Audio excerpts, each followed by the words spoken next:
On our anniversary day, my husband abandoned me, but I had already transferred our fortune. I still remember the taste of champagne on my lips when my world collapsed. 5 years of marriage culminating in this moment, our wooden anniversary dinner at Le Ciel, the restaurant where Ryan had proposed.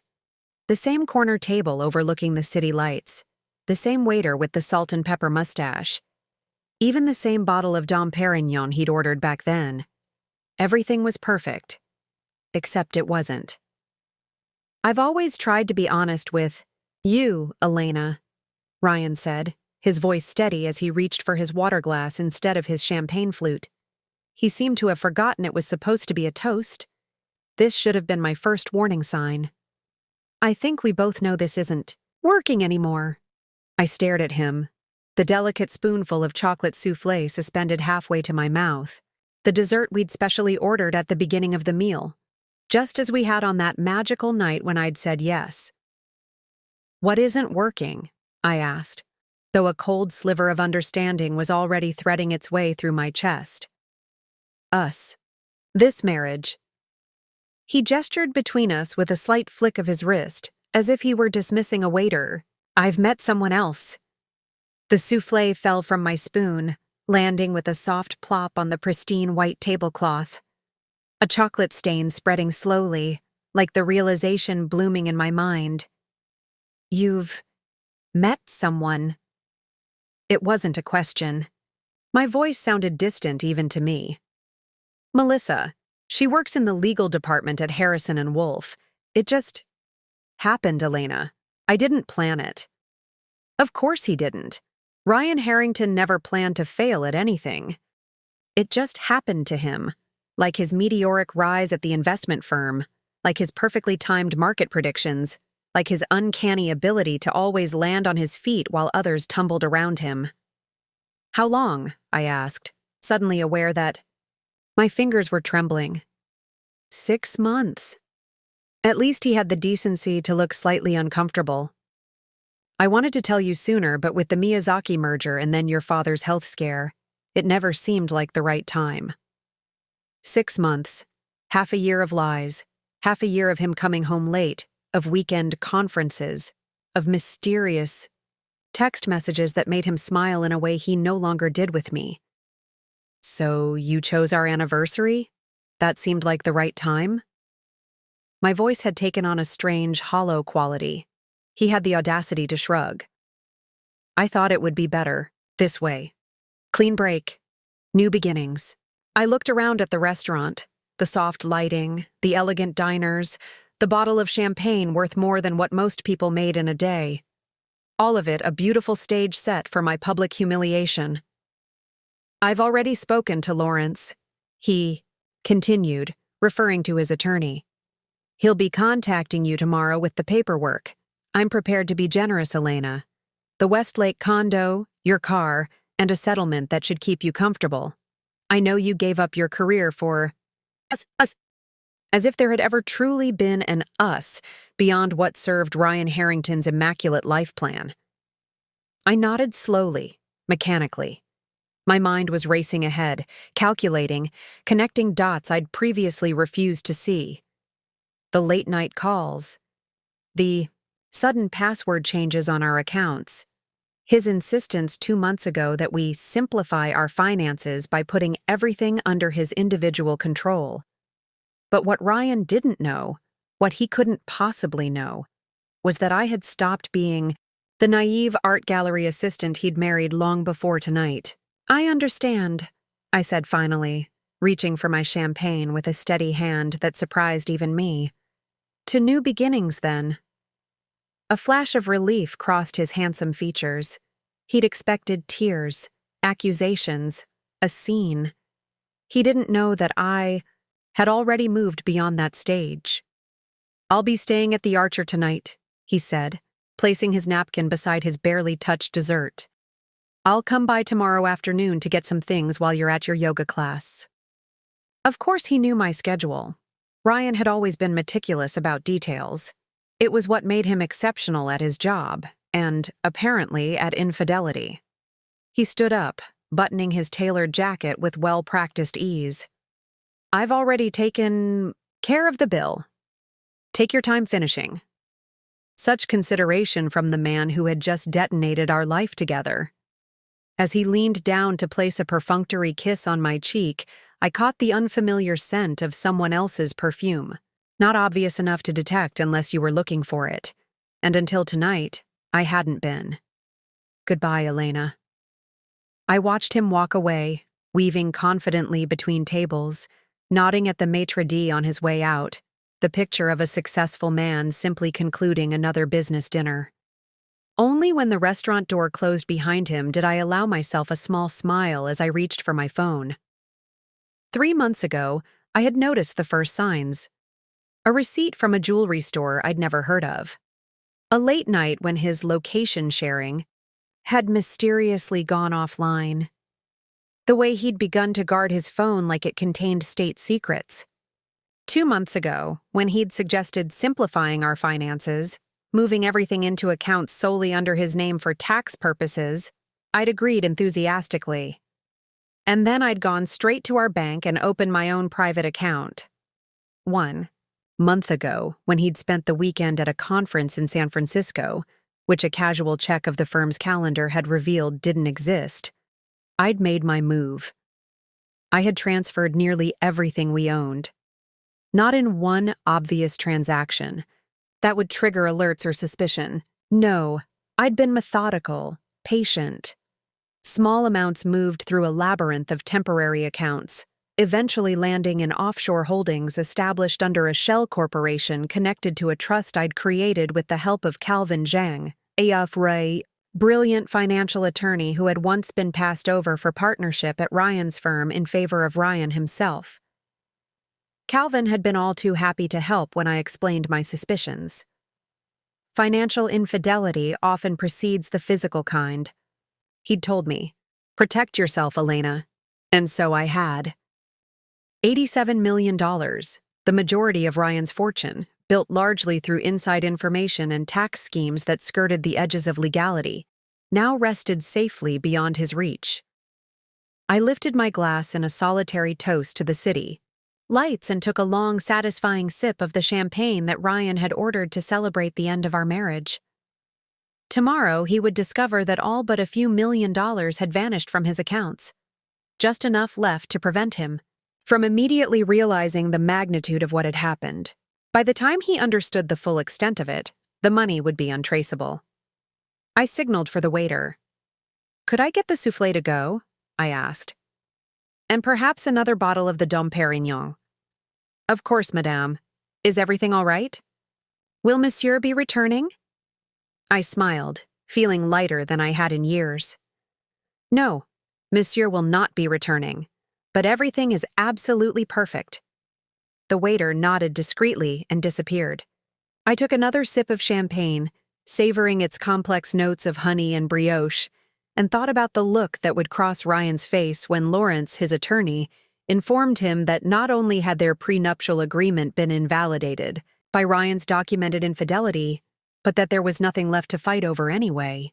My phone buzzed with a text from Calvin. "Everything proceeding as planned. The last transfers completed an hour ago. He won't be able to trace a thing." I typed back a simple, "Thank you," and slipped the phone into my clutch. 5 years of marriage had taught me a great deal about Ryan Harrington. I'd watched and learned as he'd manipulated markets, competitors, and partners. I'd observed his careful cultivation of relationships purely for the advantage they offered. I'd studied his methods, his thinking, his playbook, and in the end, I'd become a better player than he ever was. The waiter returned with my packaged soufflé and the new bottle of champagne, elegantly presented in a discreet bag. "Your husband has taken care of everything, madame." I couldn't help but laugh. "Yes," I agreed, standing up and smoothing down my anniversary dress, a $12,000 Elie Saab creation that Ryan had insisted I buy for the occasion. My husband has indeed taken care of everything. As I walked out of Le Ciel for the last time, I felt no sadness, no regret, only the heady lightness of someone who had been carrying a great weight for far too long and had finally set it down. Ryan thought he was abandoning me to start a new life with Melissa from legal. What he didn't know was that I had already begun mine. The Archer Hotel's lobby was a study in understated luxury, all gleaming marble and soft leather, designed to make the wealthy feel at home while making everyone else feel like fortunate visitors to a rarefied world. I nodded at the doorman, who held the heavy glass door open without question. My Ely Saab dress and the confident way I carried the Luciel branded bag were passport enough. "Good evening, ma'am," said the concierge, a poised young woman with intelligent eyes. "How may I assist you?" "I'm here to see my husband, Ryan Harrington. He's expecting me." A small lie, but a necessary one. She consulted her computer with professional efficiency. "Of course, Mrs. Harrington. Mr. Harrington checked in approximately 45 minutes ago. He's in the Archer Suite, 22nd floor.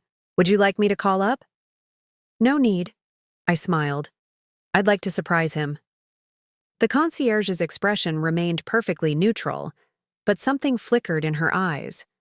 Perhaps recognition of the familiar choreography of wealthy marriages and their discreet unraveling. "Of course. The elevators are to your right. You'll need this key card for access to the executive floors." "Thank you," I said, accepting the card. "And this as well." I slid a folded $100 bill across the marble counter. The elevator was empty when it arrived. I stepped in and swiped the key card, pressing the button for the 22nd floor. As the doors closed, I caught my reflection in the mirrored wall. I looked remarkably composed for a woman whose marriage had just ended. No smeared mascara, no puffy eyes, not even the flush of anger on my cheeks. I looked like exactly what I was, someone who had seen disaster coming and had prepared accordingly. The elevator opened directly into a short hallway leading to the Archer Suite. I walked to the door and paused, pressing my ear against the rich mahogany. Silence. I considered knocking but decided against it. Instead, I reached into my clutch and removed the other item I'd acquired in my preparations, a universal hotel keycard programmer that Calvin had sourced from one of his more resourceful clients. A small gray device that looked innocuous enough but could override most hotel room locks when properly configured. It took 3 attempts, during which I held my breath, half expecting a hotel security officer to appear. But finally, the light on the door handle flashed green. I turned it and slipped inside. The suite was immaculate and spacious, with floor-to-ceiling windows offering spectacular views of the city. A bottle of Macallan 25 stood open on the coffee table beside a single tumbler, but Ryan was nowhere to be seen. Then I heard the shower running in the master bathroom. Perfect. I moved quickly, retrieving Ryan's phone from where it lay charging on the nightstand. His passcode hadn't changed since he'd shared it with me early in our marriage. His birth date followed by his lucky number, 17. Typical Ryan, believing himself too important to be targeted, therefore lax with security that would inconvenience him. I scrolled through his recent messages, finding the thread with Mel easily enough. Their exchanges were exactly what I expected, the mundane mixed with the passionate, plans disguised as work meetings, hotel confirmations, complaints about me. Elena's planning some big anniversary dinner, going to have to sit through it. Poor baby. Just think about what we'll be doing afterward to get through it. Can't wait to start our real life together. Soon. I forwarded the entire conversation to my email, then did the same with several other incriminating threads, including ones with his attorney discussing how to protect assets from me when the time comes. Next, I accessed his email, sending myself copies of key documents, investment reports, tax filings, communications with clients that strayed into legally questionable territory. Information that would prove valuable if Ryan somehow managed to identify what I'd done with his money and decided to come after me. Insurance policies, I'd learned from Ryan himself, were always worth the premium. I replaced the phone exactly as I'd found it and moved to the closet, where Ryan had already hung up his suit jacket and placed his wallet and keys on the shelf. I quickly photographed his credit cards and ID, then extracted a strand of his hair from his brush, sealing it in a small plastic bag I'd brought for this purpose. The shower was still running. Ryan had always enjoyed long, hot showers, one of his few indulgences that didn't involve status or money. I placed the Luciel bag with the soufflé and champagne prominently on the bed, removing a single champagne flute from the minibar and setting it beside the bag. A parting gift with a clear message. I knew exactly where to find him. As a final touch, I left a folded note on top. To new beginnings, darling. Enjoy these final luxuries. They may be the last you can afford for quite some time. E. The shower shut off just as I finished. I slipped out of the suite, the door closing silently behind me. In the elevator, I deleted the hotel's app that I'd used to track Ryan's location and blocked his number. Chapter 1. Of my revenge, complete. I didn't go home that night. Ryan would expect me to be there, crying into my pillow or angrily throwing his possessions onto the front lawn like a character in some trite divorce drama. That predictability was what had made my plan possible. Ryan always thought he knew exactly how people would react, especially me. Instead, I checked into the peninsula under the name Claire Zhang, using one of the several identities Calvin had established for me. The suite was extravagant, but I had reasons to celebrate, and 87 million reasons not to worry about the expense.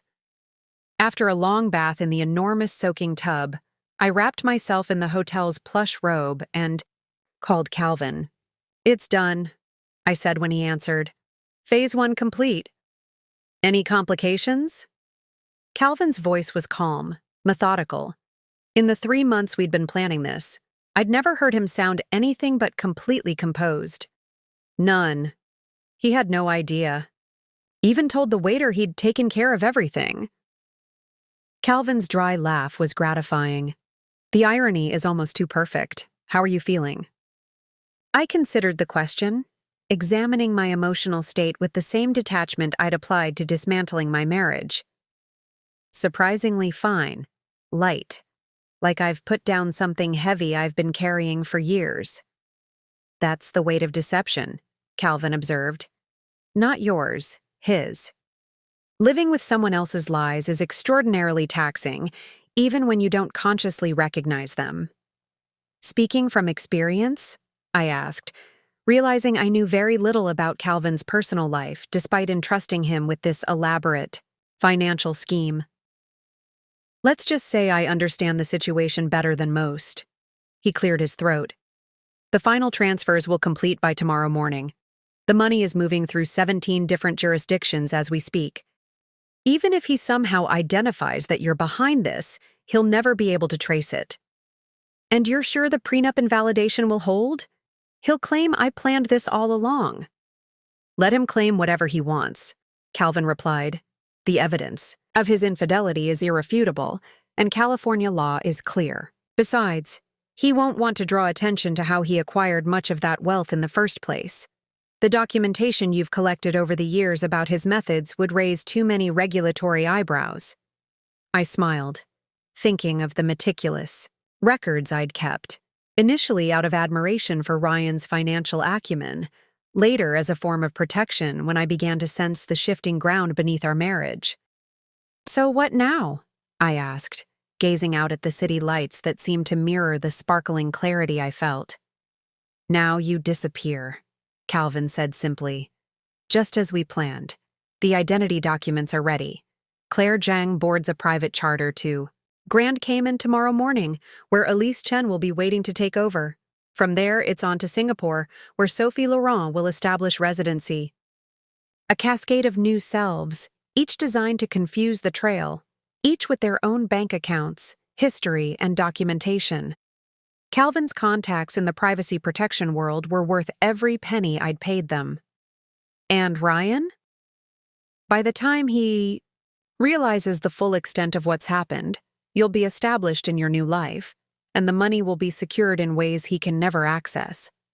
I suspect he'll be too busy dealing with the professional fallout to pursue you effectively anyway. Professional fallout?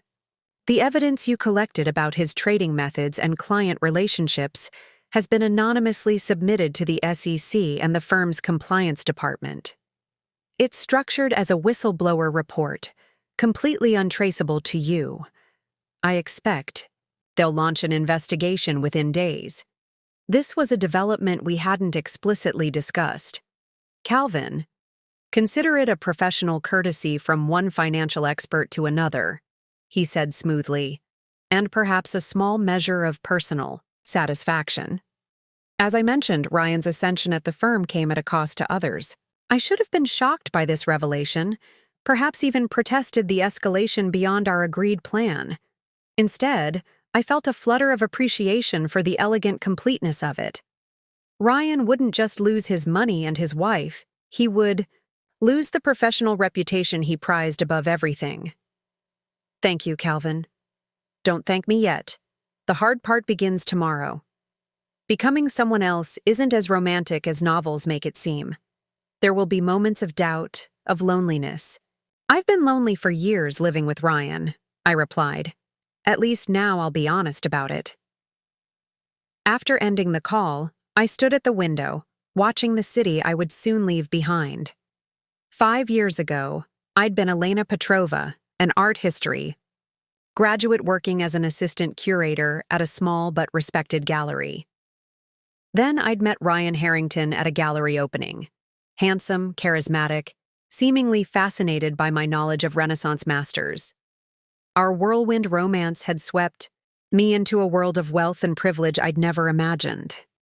I'd given up my career, my modest apartment, my independence, all for the promise of a partnership that had ultimately proved as authentic as the forgeries I'd once helped identify.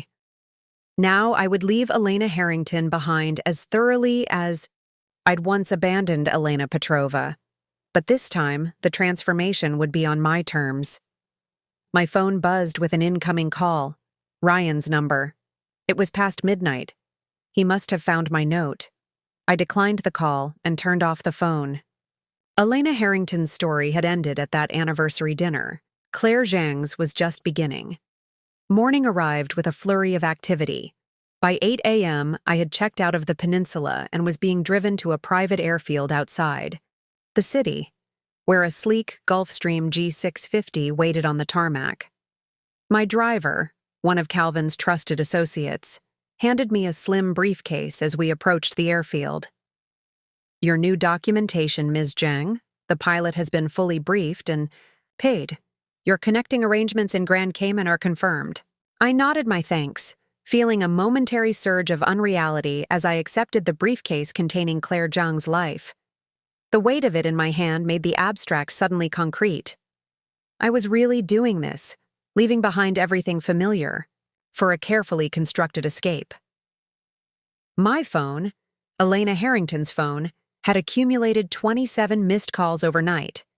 18 from Ryan, 5 from his attorney Lawrence, 3 from my closest friend Sophia, and 1 from Ryan's mother, Beatrice.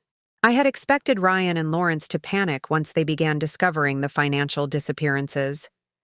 Sophia's calls were collateral damage I regretted but couldn't avoid. Beatrice's call was unexpected. She had always maintained a polite but distant relationship with me, clearly considering her son's marriage to a gallery assistant with no family connections, a temporary misalliance. One last message appeared as I stood on the tarmac, a text from Ryan. Whatever you think you're doing, it won't work. You've stolen what's legally mine. I will find you, Elena. I smiled faintly, took one final photo of the message for Calvin's records, then dropped the phone onto the concrete and crushed it under my heel. The driver discreetly collected the pieces to dispose of elsewhere. Claire Zhang ascended the steps to the private jet, nodding at the pilot who greeted her with professional courtesy. Inside, the luxurious cabin awaited. All cream leather and polished wood, stocked with champagne I had no intention of drinking. Clarity, not celebration, was required for what lay ahead. As the jet began its takeoff roll, I opened the briefcase. Inside lay a Singapore passport for Sophie Laurent, a Grand Cayman banking ID for Elise Chen, and a complete dossier on Claire Zhang, Chinese-American art consultant, recently divorced, relocating her business internationally, birth certificate, educational records, tax history, credit files, an entire life, meticulously crafted. Also in the briefcase was a secure satellite phone with one number programmed into it, Calvin's. Beside it lay a USB drive labeled Insurance, that I knew contained copies of every incriminating document I'd collected on Ryan, encrypted and accessible only with a passphrase Calvin and I had established. The jet lifted off, banking gently as it turned southeast toward Grand Cayman. Below, the city shrank into a geometric abstraction, a life reduced to patterns visible only from a distance. I thought about the mourning Ryan was now experiencing, the gradual discovery that his accounts had been systematically emptied, the frantic calls to Lawrence, the dawning realization that his carefully constructed exit strategy had been anticipated and countered by the very woman he'd underestimated. There would be rage, disbelief, and eventually, fear. Ryan's entire identity was built around his financial success and the control it gave him. Without it, who was he? A question I was now facing myself. Who was I without the identity of Elena? Harrington? Before Ryan, I had been defined by my passion for art, my independence, my quiet ambition to become a curator. During my marriage, I had become an accessory to Ryan's life. The elegant, cultured wife who managed his social calendar and graced his arm at firm events. Now, I would be whoever I chose to be, with the financial freedom to reinvent myself completely. The thought was both terrifying and exhilarating. Ms. Zhang? The flight attendant appeared with a silver tray. Would you care for breakfast? I nodded, realizing I hadn't eaten since the interrupted anniversary dinner. Yes, thank you. And shall I open the champagne?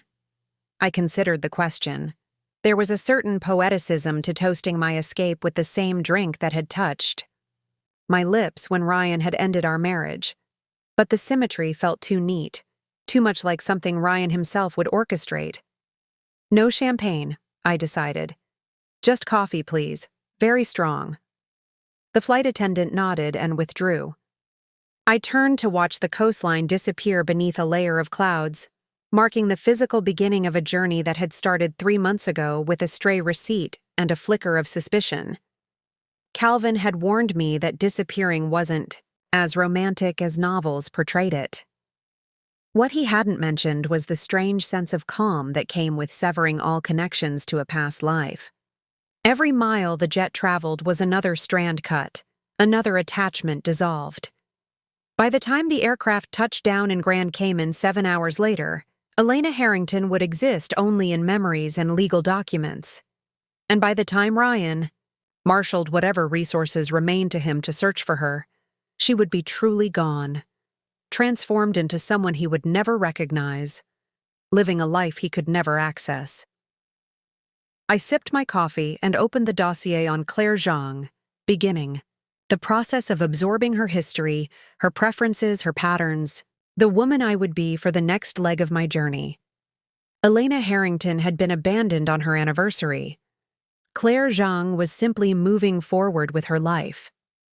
Grand Cayman greeted me with crystalline waters and the discreet efficiency that had made it a haven for wealth-seeking privacy. A black Bentley waited on the tarmac, its driver holding a simple sign, Ms. Zhang. No customs, no immigration lines, the privileges of private aviation and significant advance payments. Calvin's arrangements were flawless. Welcome to Grand Cayman, Ms. Zhang, the driver said as he held the door. Mr. Olivier is expecting you at the property.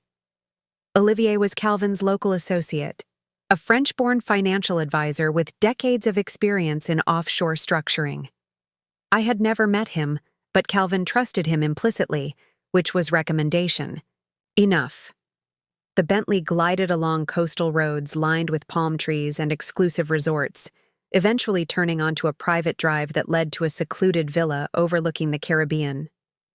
Modern and minimalist, the property appeared suspended between sea and sky, a fitting transitional space for a woman between identities. Olivier met me at the entrance, tall, tanned, silver-haired, with the relaxed confidence of someone who had spent a lifetime managing other people's secrets. "Ms. Zhang, welcome." His handshake was firm, his accent a cultured blend of French and British influences. "I trust your journey was comfortable." "Thank you, yes. And thank you for the arrangements." He nodded, leading me into the villa's airy main room. "This property is secure and completely private. The staff have been thoroughly vetted and are accustomed to discretion. You're scheduled to remain here for 72 hours while the financial transition's complete and we prepare for your transformation into Ms. Chen." 72 hours of limbo before the next identity shift. Each transformation required time. Time for money to move through various accounts. Time for digital footprints to be established. Time for any pursuit to lose momentum. "Has there been any reaction yet?" I asked, unable to completely quell my curiosity about the aftermath I'd left behind. Olivier's expression revealed nothing. "Mr. Zhang has been monitoring the situation. I believe he plans to brief you personally." He gestured to a secure satellite phone on the coffee table. "That device is encrypted and connects directly to him. He asked that you call when you've settled in."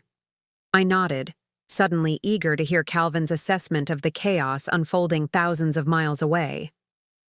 "I'll leave you to rest," Olivier continued. "The kitchen is fully stocked, and there's a detailed briefing package in the study. We'll begin preparations for your documentation as Ms. Chen tomorrow morning."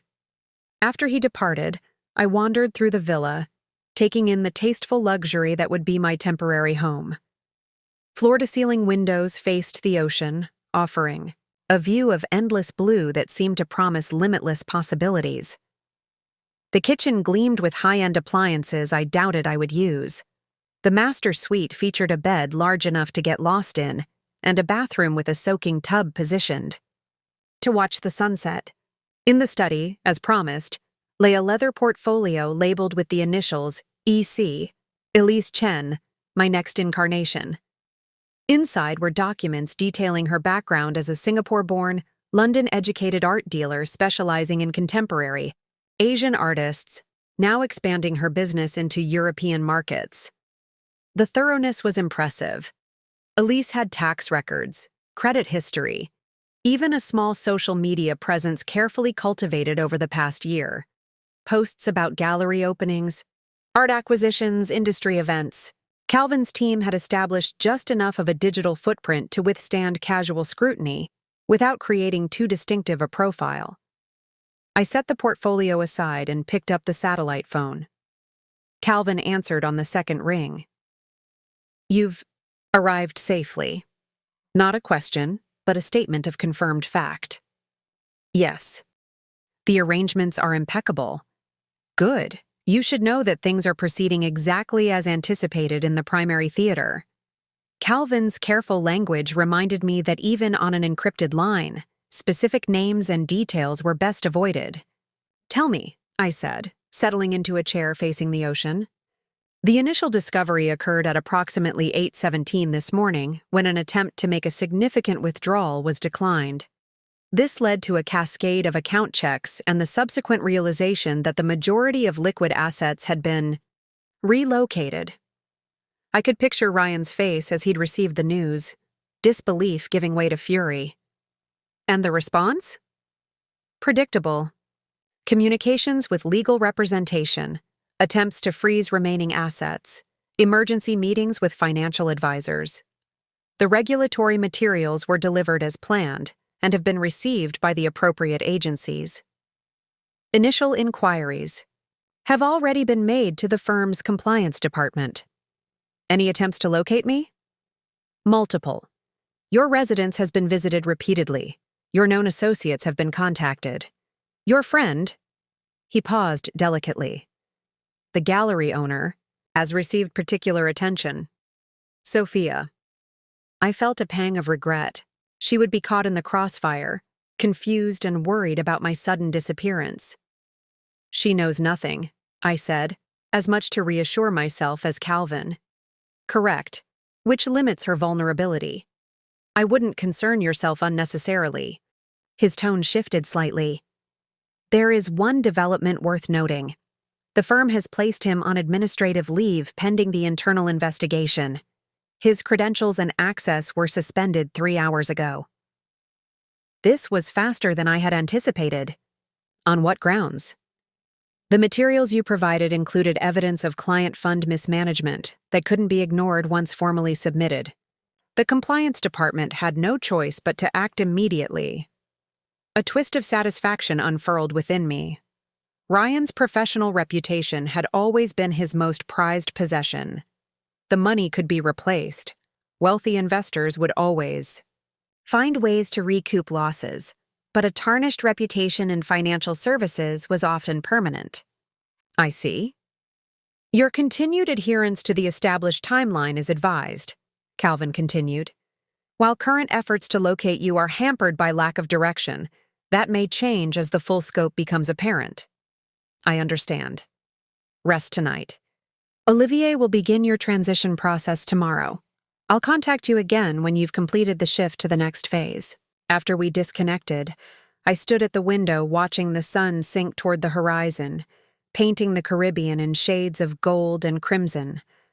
The beauty seemed almost excessive, as if the world were celebrating with me. I thought about Ryan. Now facing the systematic dismantling of everything he valued, I thought about Sophia, worried and confused by my disappearance. I thought about the life I'd abandoned and the multiple new lives awaiting me. For the first time since I'd discovered Ryan's betrayal, I allowed myself to feel the full spectrum of emotions I'd been suppressing beneath tactical considerations and logistical details. Grief for the marriage I'd thought was real, anger at the years of deception, fear of the uncertain future I'd chosen, and beneath it all, a current of fierce satisfaction that I had seized control of my own story. As the sun finally slipped below the horizon, I made a decision. When this was all over, when the money was secured, when Ryan's pursuit had faded into frustrated abandonment, when I was firmly established in my final identity, I would find a way to let Sophia know I was safe. Not where, not how, but simply that I had survived and remade myself. One small tether to the past I would allow myself to keep. For now, though, Elena Harrington needed to finish disappearing. I picked up the Elise Chen portfolio and began to study my new life in earnest. The next morning began with Olivier's return, accompanied by 2 discreetly professional individuals he introduced simply as specialists. "Ms. Zhang, these are the associates who will assist with your transformation," he explained as we sat in the villa's sunlit dining room. "Ms. Lin is our documentation expert, and Mr. Vargas handles the physical aspects." Ms. Lin, petite, precise, with rectangular glasses and a digital tablet she kept close, nodded formally. "We'll be creating the full documentation suite for Ms. Chen today. I'll need approximately 3 hours of your time for signatures, biometric captures, and verification procedures." Mr. Vargas, by contrast, was tall and artistic-looking, with paint-stained fingers and observant eyes that assessed me with professional interest. "I'll be consulting on appearance modifications. Nothing dramatic. Subtlety is our objective, but enough changes to defeat basic recognition parameters." The morning unfolded in a series of methodical procedures. Ms. Lin guided me through the signing of countless documents, carefully matching my new signature as Elise Chen. My fingerprints were digitally scanned, then subtly altered in the system, to create a similar but distinct biometric profile. Retinal patterns were captured and similarly modified. "The human eye wouldn't detect the differences," Ms. Lin explained, "but any biometric system would register you as a completely different person." After a brief lunch break, it was Mr. Vargas's turn. He circled me slowly, making notes on a small, "Huh? Your natural appearance is distinctive but not memorable, which is ideal for our purposes," he observed. "We'll make adjustments that change how recognition systems categorize you without dramatically altering your appearance to human observers." The adjustments proved more extensive than I'd anticipated. My long dark hair was cut to shoulder length and colored a rich auburn. Specialized cosmetic procedures altered the apparent shape of my cheekbones and jawline, not permanent surgical changes, but advanced techniques using fillers and contouring that would last for months. Facial recognition software focuses on the distances between key features, Mr. Vargas explained as he worked. We're slightly altering those relationships while keeping your essential appearance familiar to you. Most surprising was the collection of subtle prosthetics he provided, devices that would slightly change the shape of my nose or the set of my ears when needed for higher security situations. Only for circumstances where you might encounter enhanced screening, he advised. For day-to-day purposes, the baseline modifications will be sufficient. By late afternoon, a stranger looked back at me from the mirror. Not drastically different, but distinct enough that casual acquaintances from my former life would likely pass me without recognition. The woman in the reflection had the same eyes as Elena Harrington, but they were now framed by different brows, different hair, different contours. This was Elise Chen looking back at me. I still remember the first time I felt truly invisible in my new identity. It happened on my third day in Grand Cayman, as Elise Chen was preparing to emerge into the world. I had ventured from the secure villa to a small, exclusive restaurant on 7 Mile Beach, a calculated risk designed to test my transformation, in public while still within the relative safety of the island. The establishment catered to wealthy tourists and expatriates, people who moved through the world with the assumption of privacy that significant wealth often provides. I was seated at a corner table overlooking the water, dressed in the understated luxury that Elise Chen's wardrobe provided, a simple linen dress from an obscure Italian designer, minimal jewelry save for a pair of jade earrings that had supposedly been passed down through her family for generations. The restaurant's host had greeted me by name, a courtesy arranged by Olivier to help cement my new identity. Halfway through my meal, a couple was seated at the adjacent table, Americans in their 50s, casually but expensively dressed, the type of people who frequented the same charity galas and corporate events that had filled Elena Harrington's social calendar. As they settled in, I felt a momentary flutter of panic. The woman's face seemed familiar. Had she been at one of the investment firm's holiday parties? Had we made small talk at some fundraiser while Ryan worked the room? I forced myself to continue eating, maintaining the deliberate movements and composed posture that Elise Chen would display. The woman glanced my way, her eyes sliding over me without a flicker of recognition before returning to her companion. And that's when it hit me. I was invisible. Not physically, of course, but the person they might have recognized, Elena Harrington, had ceased to exist. In her place sat a stranger with auburn hair and slightly altered features, a woman with a different name, different history, different future. The sensation was disorienting yet liberating. I had slipped between the cracks of recognition, become someone else not through elaborate disguise, but through precise, calculated changes that disrupted the patterns by which humans identify each other. That night, as I returned to the villa, I understood that my transformation was more than physical.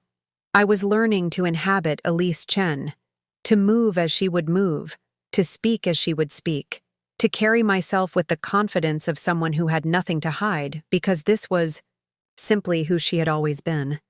"You're adapting well," Olivier observed the following morning as we reviewed the final preparations for my departure. Many clients struggle with the psychological aspects of identity transition. They remain themselves trying to act like someone else rather than becoming that person from the inside out. "Perhaps I had practice," I replied, thinking of how Elena Petrova had transformed into Elena Harrington, adapting to wealth, to social expectations, to being Ryan's perfect wife. "This isn't the first time I've reinvented myself." Olivier nodded thoughtfully. "The most successful transitions I've witnessed have been for those who viewed it as an evolution rather than a disguise. You're not pretending to be Elise Chen. You're allowing Elena Harrington to evolve into her." His insight resonated more deeply than he could know. In the years with Ryan, I had subdued parts of myself to fit the role of his wife. Now, with each new identity, I could choose which aspects to amplify, which to discard. The satellite phone rang that afternoon. Calvin with my final briefing. Before departure. "The situation continues to develop as anticipated," he informed me, his voice characteristically measured. "Asset recovery attempts have been initiated but are encountering the expected obstacles. The regulatory investigation has expanded to include federal authorities." "And him?" I couldn't help asking. A brief pause. "Increasingly desperate. The administrative leave has been extended indefinitely. Legal representation has been retained for the regulatory matters. There have been attempts to liquidate remaining assets, including property holdings." I thought of his home, the penthouse overlooking the park that he'd been so proud to acquire, the vacation properties in Aspen and the Hamptons, the carefully curated art collection that I had helped assemble but was registered solely in his name. Has he made the connection yet? About the timing? He suspects, certainly.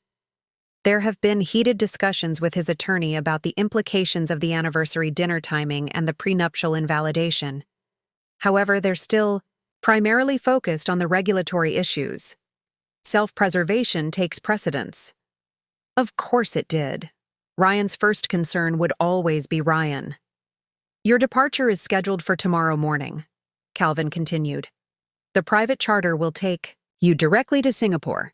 Upon arrival, you'll be met by my associate, Ms. Lim, who will escort you to the secured residence. Sophie Laurent's documentation will be activated upon entry into Singapore." The final transition, from Elena Harrington to Claire Zhang to Elise, Chen to Sophie Laurent, each identity a stepping stone, each transfer designed to obscure the trail a little more.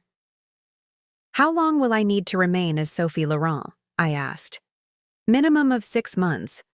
By then, the primary assets will be fully secured in the established structures, and attention will have shifted away from the initial events. We can assess the situation then and determine whether a permanent identity has become necessary. 6 months of living as someone else. 6 months of looking over my shoulder, of careful movements through the world. It seemed both an eternity and a small price to pay for freedom." "I understand," I said. "One more thing," Calvin added. "There have been inquiries about you from a gallery owner, persistent ones. She's contacted police, filed a missing person report, reached out to mutual acquaintances." "Sophia." My chest tightened. "Is she in any danger?" I asked. "No. She knows nothing that could compromise your situation. However, her concern appears genuine. If you wish, a message could be arranged. Something indirect, untraceable, simply to alleviate her distress." I hesitated. The plan had been clean separation, no contact that could potentially create a trail. But Sophia had been my friend before. Ryan, one of the few connections I'd maintained that wasn't primarily his. She had offered me the gallery assistant position when I was fresh out of graduate school, had celebrated with me when Ryan and I became engaged, had listened to my doubts as the marriage progressed. Yes, I decided. Something simple, just so she knows I'm safe. "I'll arrange it," Calvin promised. "Rest tonight. Tomorrow begins the final phase." After we disconnected, I walked through the villa one last time, committing to memory the transitional space where Elena had fully disappeared and Elise had emerged. Tomorrow, Elise would give way to Sophie, and another chapter would begin. Outside, the Caribbean stretched endlessly toward the horizon, its waters shifting from turquoise to deep blue. I thought about Ryan, his world collapsing around him, and felt a complex mixture of emotions. Satisfaction, yes, but also a whisper of something like pity.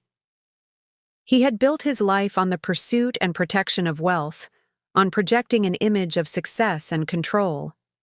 Without those things, who was he? The question I was still answering for myself. Singapore embraced me with humid heat and impeccable efficiency. The private jet touched down just after sunset, taxiing to a discreet terminal reserved for high-net-worth travelers. Immigration formalities were handled with minimal interaction. Sophie Laurent's documentation processed through channels reserved for preferred investors in the city-state's economy. Ms. Lim met me as promised, a striking woman in her 40s with a tailored pantsuit and the focused energy of someone accustomed to managing complex logistics. Ms. Laurent, welcome to Singapore, she greeted me, the name falling naturally from her lips as if I had always been Sophie. Your residence is prepared, and the banking appointments have been scheduled for tomorrow morning. The drive from the airport took us through Singapore's immaculate streets, its skyline a futuristic vision of illuminated towers and architectural marvels. The contrast with the natural beauty of Grand Cayman was stark, from island paradise to ultra-modern efficiency, another calculated disruption in the pattern of my movements. Your apartment is in the Marina Bay district, Ms. Lim explained as the car navigated through light evening traffic. The building offers complete privacy, with security protocols that meet our requirements without drawing undue attention. The apartment proved to be a 3-bedroom penthouse with panoramic views of the harbor and the city's iconic gardens by the bay. Like the villa in Grand Cayman, it offered luxury without ostentation, the kind of residence that signaled wealth, without broadcasting it, perfect for someone who wished to live comfortably while avoiding notice. The kitchen has been stocked according to the preferences in your file, Ms. Lim continued, leading me through the space. The secure communication equipment is in the office. The building's staff have been appropriately compensated for discretion. Everything arranged, everything considered. I wondered briefly about the network Calvin had assembled for these services. How many people like Olivier and Ms. Lim existed around the world, facilitating the disappearances and transformations of those wealthy enough to afford such escapes? Your appointments tomorrow will establish the local banking relationships necessary for the next phase of asset integration, Ms. Lim continued. After that, you have 3 days to settle in before your first social engagement as Ms. Laurent. I turned to her in surprise. Social engagement? She nodded. A private viewing at the National Gallery. Nothing high profile, but an appropriate introduction to certain circles that will help establish your presence here. Mr. Zhang was explicit that your background in art should be leveraged to build authentic connections. Of course. Sophie Laurent couldn't simply hide in a luxury apartment for 6 months. She needed to exist in the world, to establish relationships and patterns that would reinforce her legitimacy. And my actual knowledge of art, the education and passion that had preceded my marriage to Ryan, provided the perfect foundation for that authenticity. After Ms. Lim departed, I explored the apartment more thoroughly, noting the thoughtful details that had been incorporated: the small collection of art books on shelves in the living room, the carefully selected wardrobe in the master closet, even a sketchbook and charcoals on a desk by the window, suggesting Sophie's personal interest in creating art as well as dealing in it. In the office, I found a dossier similar to the ones I'd received for Claire Zhang and Elise Chen, Sophie Laurent's life history, connections, professional background. But this one was more extensive, designed for longer-term inhabitation rather than transitional use. Sophie had been born in Lyon to a French father and Singaporean mother, educated at École du Louvre in Paris, built a successful career as an art consultant specializing in contemporary Asian artists, and was now expanding her business from Europe to Singapore to be closer to her maternal family following her amicable divorce from a Belgian businessman. The details were comprehensive: names of schools attended, previous addresses in Paris and Brussels, even the coffee shop she frequented near her last gallery space. Former clients were listed, carefully selected from real art collectors who were either deceased or extremely private, unlikely to be contacted for verification. I was still reviewing the materials when the secure phone rang, Calvin's distinctive 3 short, 1 long ring pattern. "You've arrived safely," he stated when I answered. "Yes. The arrangements are impeccable, as always." "Good. There have been developments you should be aware of."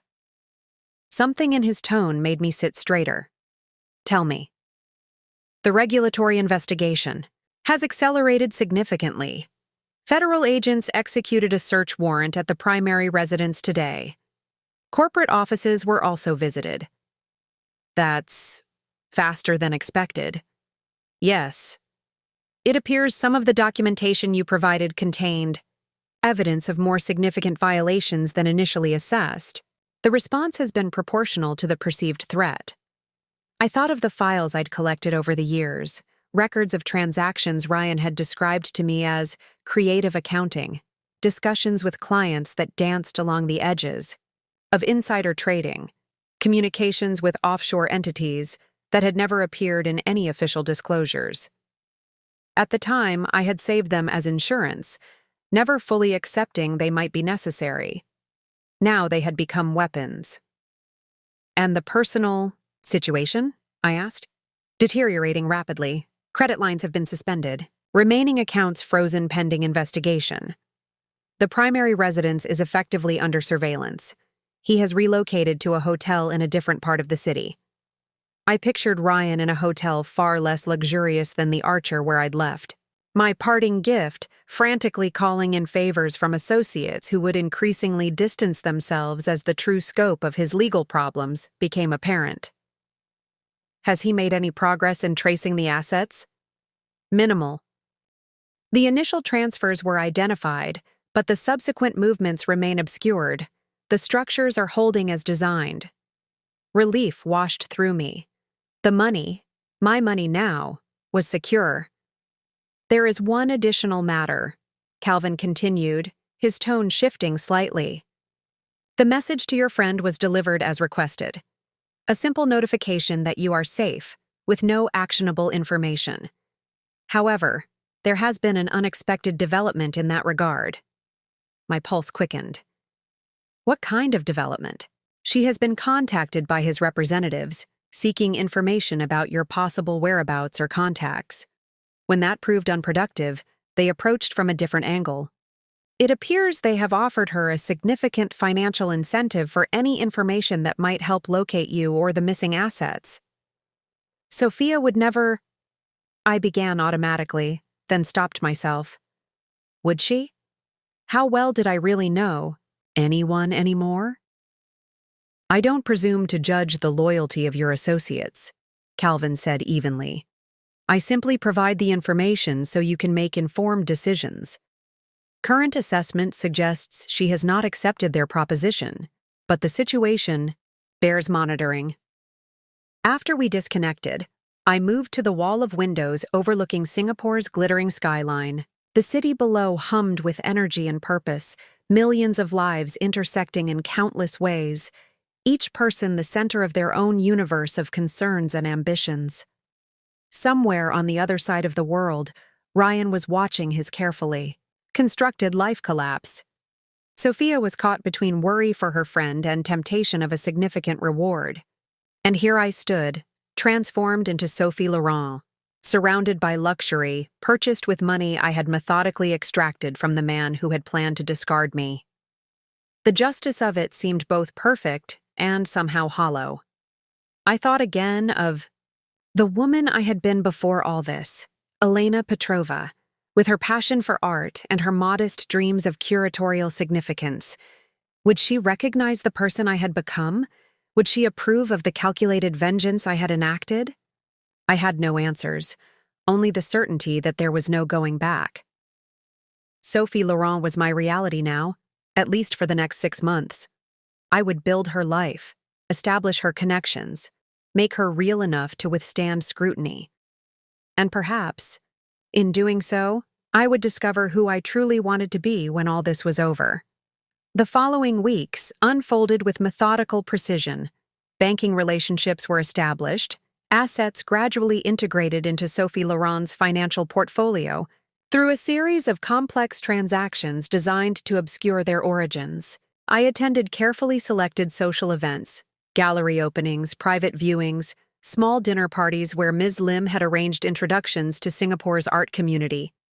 Sophie Laurent began to take shape in the world, her existence reinforced by each interaction, each relationship formed.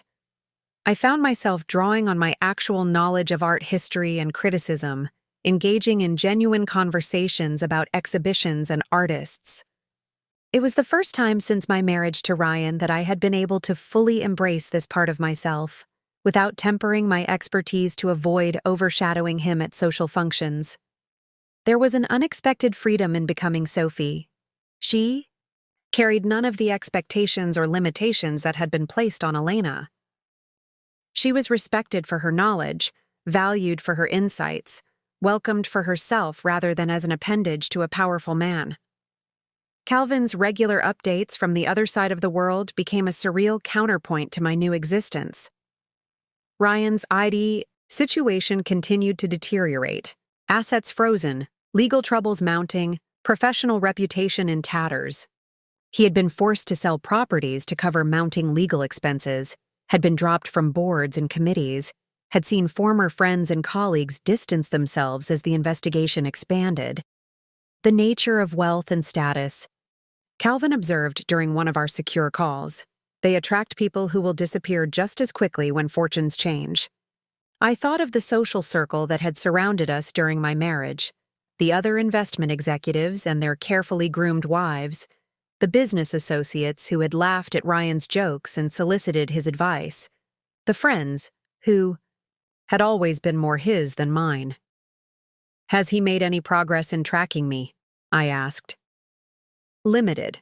Private investigators were retained but have found no actionable leads. The most recent Elna Harrington sighting reported was in Toronto, obviously incorrect, but it consumed resources to investigate." "And Sophia?" I couldn't help asking. A slight pause. "She declined their financial offer. However, she has continued her own efforts to locate you, though these are emotional rather than mercenary in nature." I felt a twist of guilt, thinking of Sophia's worry. The brief message that I was safe would have provided some relief, but not the closure she likely needed after 5 years of friendship. "Perhaps when this is over," I began, then stopped myself. There were no guarantees that over would ever arrive, that I would ever be able to reclaim enough of my former identity to reconnect with anyone from my past life. "Perhaps," Calvin agreed neutrally. "That would be a decision for the future, when security considerations may have changed." As Sophie Laurent became increasingly established in Singapore, I found myself settling into routines.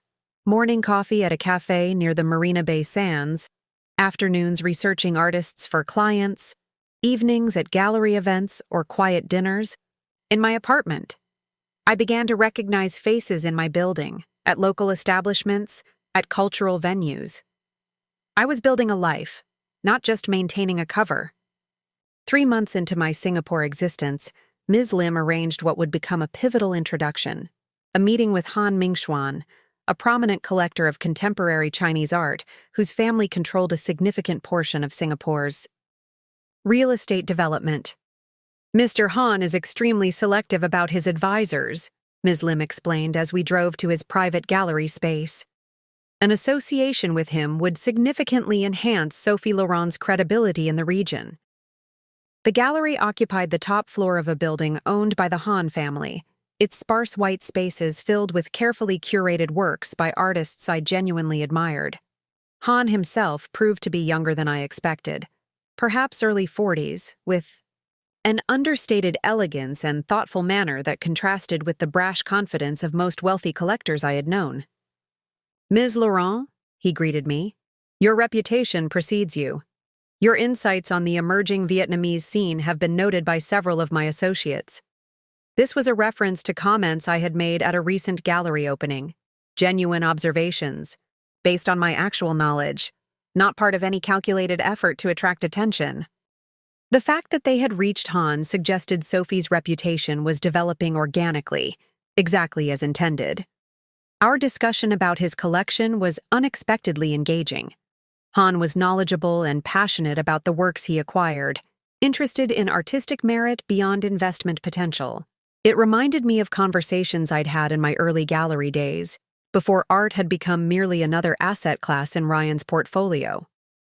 I'm considering expanding my collection to include more experimental media, Han explained as we examined a striking installation piece by an artist from Chengdu.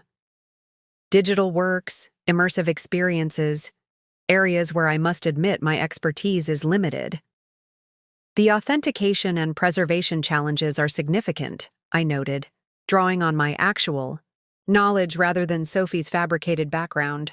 But the most innovative work is happening at those intersections between traditional practice and new technologies. He studied me with new interest. You speak from experience? I hesitated, aware of the dangerous territory between maintaining my cover and establishing authentic connection. My graduate work included focus on conservation challenges in non-traditional media, I said finally, a truth from Elena Petrova's life, carefully transplanted into Sophie Laurent's. Fascinating. Perhaps you would consider consulting on some potential acquisitions? I have several pieces under consideration but would value an educated perspective before committing. The opportunity was perfect, prestigious, lucrative, and perfectly aligned with Sophie Laurent's supposed expertise. It would further cement her existence while allowing me to reconnect with the art world knowledge I had set aside during my marriage. I would be honored, I replied. As Ms. Lim drove me back to my apartment afterward, she allowed herself a small smile of approval. That went exceptionally well. Mr. Han rarely extends such invitations, particularly to new arrivals, in Singapore. He seems genuinely interested in the art, not just the investment potential, I observed. Indeed, his family's wealth is generational. He collects from passion rather than status seeking. A connection with him will open significant doors for Sophie Laurent's establishment here. That evening, as I reported the development to Calvan, during our scheduled call, I was surprised by his measured response. The Han family is well connected throughout Asia, he noted. Visibility within such circles comes with both advantages and potential complications. Your profile will necessarily increase. Isn't that the point? To establish Sophie Laurent as a legitimate, verifiable person? Within certain parameters, yes.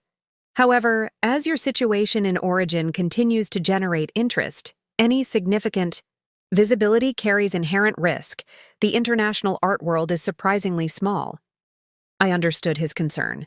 If Ryan somehow managed to connect Elena Harrington's disappearance with the emergence of an art consultant in Singapore, the careful construction of Sophie Laurent might begin to unravel.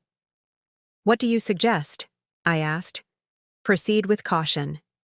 The relationship with Han is valuable for establishing legitimacy, but maintain awareness of exposure levels, particularly with regard to photography at events, digital footprints, unnecessary travel.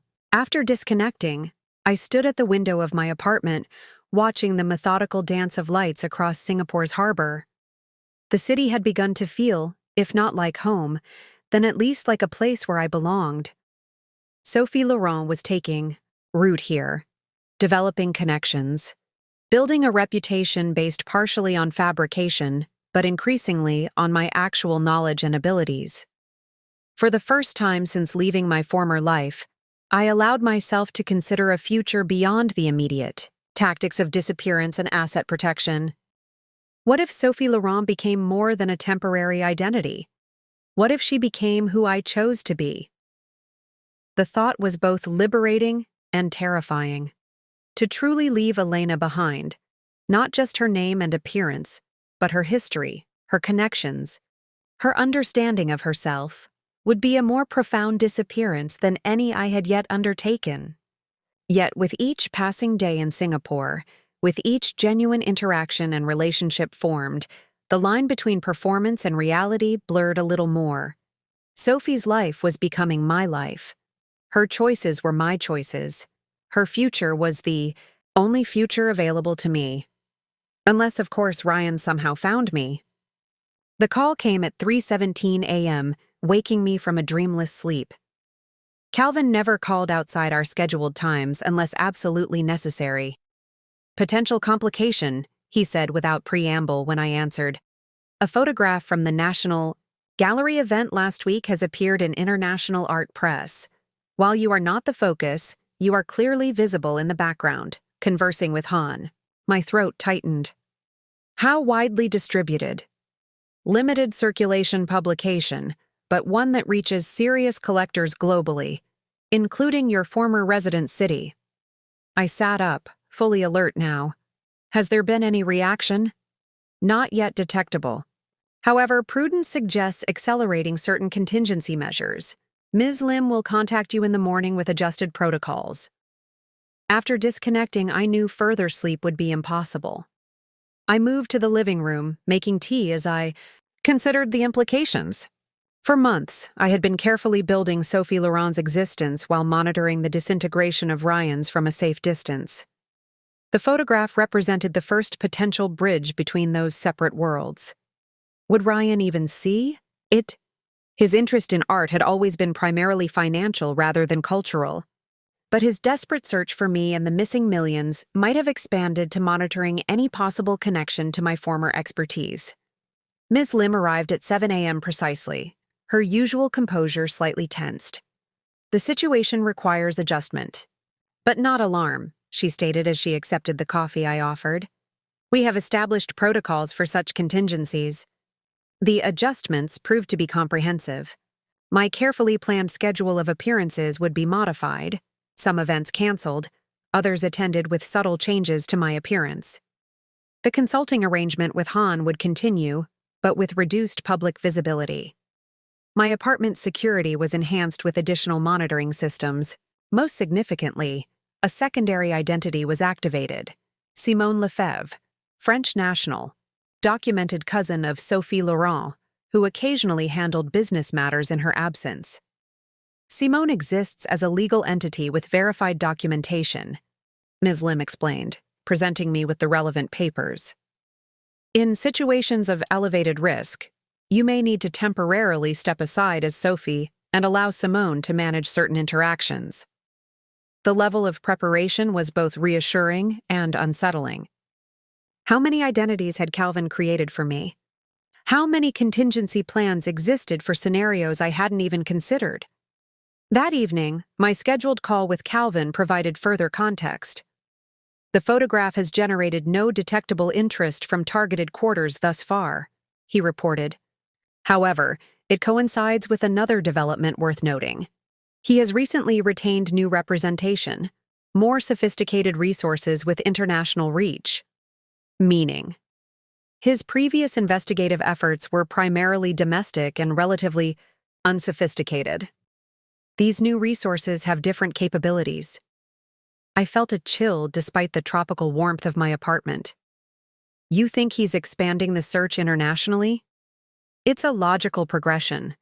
Domestic efforts have yielded nothing, while the missing assets suggest professional assistance with international capabilities. Singapore would be among the jurisdictions worth exploring for anyone conducting a thorough investigation.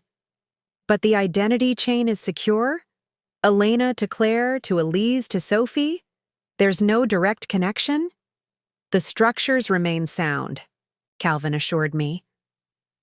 However, no security is absolute, particularly when the searching party has significant motivation and increasing resources. After disconnecting, I found myself pacing the apartment. The sense of safety I'd gradually developed, suddenly compromised. For months, I'd imagined Ryan's attention focused primarily on his mounting legal troubles, his search for me a secondary concern. The idea that he might be intensifying that search, extending it globally, brought the reality of my situation into sharp focus. I was still a fugitive, regardless of how comfortable my cage had become. The following days brought a series of subtle but significant changes to my routine. Direct meetings with clients were limited, with communication shifting to secure digital channels where possible. Public appearances were carefully managed, with Ms. Lim's team conducting advanced security sweeps of venues. Even my regular morning cafe was replaced with a less visible establishment farther from the tourist areas. 2 weeks after the photograph appeared, I met with Han Mingxuan in his private office rather than the gallery space. The increased security measures explained away as standard protocol for high-value acquisition discussions. I've identified several digital works that align with your collection's direction, I explained, presenting a carefully curated portfolio on a secure tablet. Each artist brings a unique perspective on the intersection of traditional Chinese, aesthetic principles, and contemporary technology. Han studied the presentations with his characteristic thoughtfulness. Your insights continue to impress, Ms. Laurent. Few consultants truly understand both the artistic and technical considerations these works demand. The compliment should have been satisfying, validation of Sophie Laurent's expertise, further cementing her legitimacy. Instead, I felt a hollow anxiety beneath the professional interaction, aware that each public connection increased the surface area of my vulnerability. As we concluded our meeting, Han hesitated, then said something unexpected. "You seem troubled today, Ms. Laurent. I hope our business relationship doesn't prevent you from speaking frankly if there are matters with which I might assist." The perceptiveness caught me off guard. "You're very kind, Mr. Han. It's merely the usual pressures of establishing oneself in a new market." He studied me for a moment longer than was comfortable. Singapore can be challenging for newcomers, despite its appearance of frictionless efficiency. If you encounter difficulties, please remember that my family has extensive resources and relationships throughout the region. It was a carefully worded offer, its full meaning deliberately ambiguous. Was Han simply being courteous to a valued consultant? Or had he sensed something in my behavior that suggested a person with secrets, perhaps even a person in hiding? "Thank you," I replied, maintaining Sophie's poised demeanor while feeling Elena's panic rising beneath the surface. "I appreciate your consideration." That night, I reported the conversation to Calvin, who received it with characteristic calm. "Han's family has operated in Singapore for generations," he observed. "They would naturally have connections that extend beyond conventional business relationships." "You think he suspects something?" "Not necessarily. Successful families in that region often maintain both public and private resources. His offer could be merely traditional hospitality or an acknowledgement of your value to his collection." Calvin's measured response should have been reassuring, but as the days passed, I found myself increasingly aware of how fragile my new existence might be. Sophie Laurent was still essentially a fabrication, a carefully constructed identity, gaining substance through daily existence but vulnerable to determined investigation. And Ryan, if nothing else, was determined. A month after the photograph appeared, with no sign of it having triggered any specific interest, the enhanced security protocols were gradually relaxed. I resumed more public appearances, though still, with heightened awareness of my visibility. The consulting relationship with Han deepened, with several significant acquisitions made based on my recommendations. Life as Sophie Laurent settled back into its carefully managed patterns. Yet something had fundamentally changed. My sense of security had been compromised, replaced by a hyper-awareness of potential threats. I found myself studying faces in crowds, scanning rooms upon entering, noting exits and escape routes as a matter of habit. The fugitive mentality had fully emerged, regardless of my luxurious surroundings and seemingly stable new identity. Then came the email that changed everything. It arrived on Sophie Laurent's professional account, the one used for legitimate art consulting business, carefully separated from my secure communications with Calvin. The subject line was simple: "On Caravaggio's techniques and other matters. Of mutual interest." The reference made my blood run cold. During my graduate studies, I had written a specialized paper on Caravaggio's unique approach to chiaroscuro, a paper that exactly 3 people in the world would associate specifically with me: my graduate advisor, now deceased, the journal, editor who had published an excerpt, and Sophia, who had encouraged me to pursue publication. The email itself was brief and seemingly innocuous. "Dear Ms. Laurent, Your recent consulting work with the Han Collection has come to my attention through industry publications. I'm particularly interested in your perspective on authentication challenges in digital media, a subject that resonates with previous scholarly work on verification techniques in more traditional formats. I will be in Singapore next week and would welcome the opportunity to discuss potential collaboration. I can be reached at this address or at the Fullerton Hotel from Tuesday. Regards, S. Morris. Morris Gallery Consultants. There was no Morris Gallery Consultants in the international art world, but Sophia's full name was Sophia Morris. Stared at the screen, pulse pounding in my ears. Had Sophia somehow traced me? Was this a genuine attempt at contact from a worried friend who had recognized me in the photograph? Or something more concerning? Had Ryan's investigators pressured or persuaded her to help locate me? I forwarded the email to Calvin's secure address with a single question. Breach? His response came within minutes. Location secure. Maintain. Protocols. Full assessment underway. For the next 24 hours, I existed in a state of suspended animation, going through the motions of Sophie Laurent's life while waiting for Calvin's team to determine the true nature of the threat. I canceled meetings, citing a minor illness, and remained in my apartment with its enhanced security systems and multiple exit options. When Calvin finally called, his voice carried a tension I had never before detected. The approach appears genuine, he said. Facial recognition analysis of recent airport arrivals confirms Sophia Morris entered Singapore yesterday evening. She is indeed staying at the Fullerton as indicated. Alone? I asked, the implications immediately clear. As far as we can determine, yes. No unusual financial transactions detected in her accounts that would suggest compensation for cooperation. No communication patterns indicating coordinated activity with other parties. So she found me on her own? How? The most probable vector is indeed the gallery photograph. While your appearance has been modified, the specific manner in which you gesture when speaking about art remains distinctive. Someone who knew you well might recognize such patterns even with altered physical characteristics. The thought was both touching and terrifying. Sophia had recognized me not from my face, but from the way I moved when discussing art.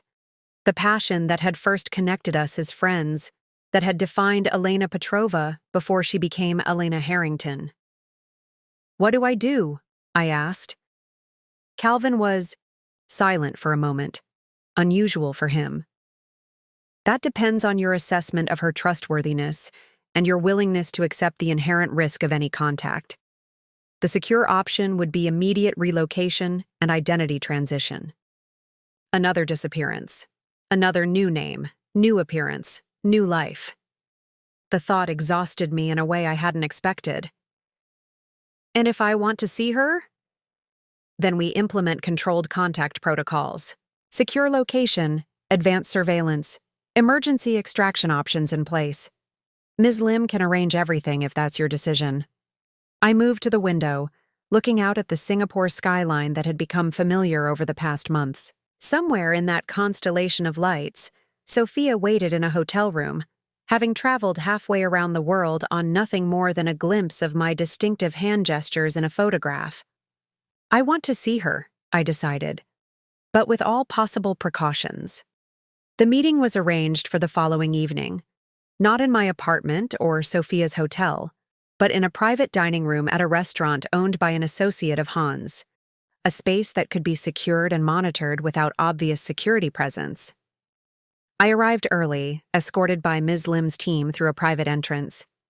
The room was elegant but intimate, with a single table set for two and walls adorned with valuable, but not ostentatious artwork.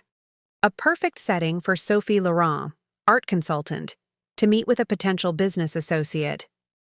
We have people positioned at all access points, Ms. Lim assured me as I settled at the table. The reservation was made under a company name, unconnected to either of you. Ms. Morris has been under discreet surveillance since leaving her hotel and appears to be alone. I nodded, too nervous for words. I hadn't seen anyone from my previous life in nearly a year. Would Sophia even recognize me in person, with my altered appearance? Would I still recognize the friendship we had shared? Or had that been lost along with Elena Harrington? When she entered the room, I almost didn't recognize her. Sophia had changed too. Her formerly shoulder-length blonde hair was now cut short in a stylish bob, and she had lost weight, giving her face a more angular appearance than I remembered. But her eyes were the same, intelligent, kind, observant. They fixed on me instantly as she entered, widening slightly in confirmation. "Sophie Laurent?" she said, using the name from the email as she approached the table. I stood, maintaining the composure that had become Sophie's defining characteristic. "Ms. Morris, thank you for coming." We shook hands formally, the gesture surreal between two people who had once embraced easily as friends. Only when the server had poured wine and left, closing the door behind him, did Sophia's carefully neutral expression crack. "My God, Elena," she whispered, leaning forward. "It's really you." "Sophia," I acknowledged, emotion tightening my throat despite all my preparation. "How did you find me?" "That photograph in International Art Monthly. You were in the background talking with Han Mingxuan. I almost scrolled past it, but then I saw your hands. You always made that same gesture when you were explaining. Something you were passionate about," Sophia continued, mimicking a subtle movement of fingers splayed, then gathered together. "You did it when you taught classes at the gallery. You did it at dinner parties when you'd had enough wine to forget Ryan didn't like you lecturing people." I instinctively glanced at my hands, now resting on the table. These unconscious patterns, the physical signatures of our true selves, were apparently harder to disguise than features or hair color. "I've been looking for you for almost a year," Sophia said, her voice low but intense. "When you disappeared after that anniversary dinner, Elena, everyone thought he'd done something. To you, there was a police investigation. This was news to me." "A police investigation? Into Ryan?" She nodded. "Your friend May reported you missing when you didn't show up for your lunch date and weren't answering texts. Then when the financial stuff started coming out about Ryan, people assumed the worst. That I was dead," I stated flatly. "Or that you'd been forced to disappear," Sophia corrected. "The timing was too suspicious. Anniversary dinner, then you vanish, then suddenly Ryan's empire starts crumbling. No one believed it was coincidence."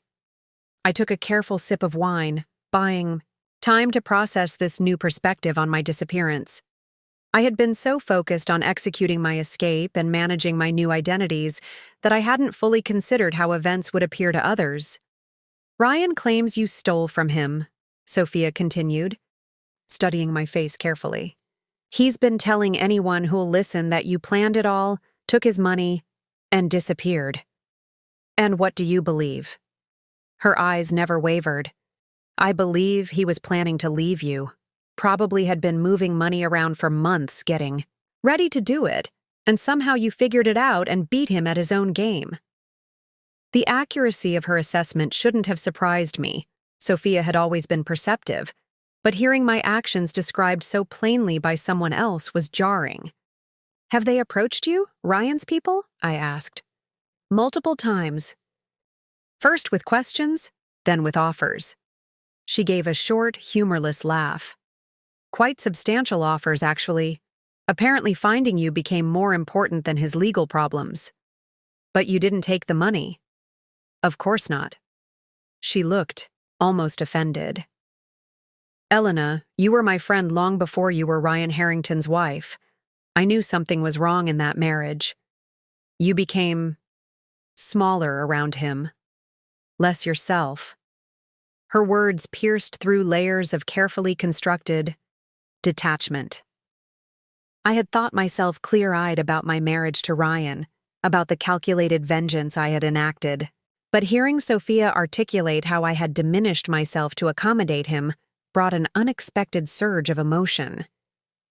"How did you do it?" she asked after a moment. "How did you just Disappear? Become someone else? I hesitated, aware of the risks in sharing even with Sophia. It's safer if you don't know the details. Is that really you talking or whoever helped you do this? Her perception was uncomfortably accurate. You must have had help, Elena.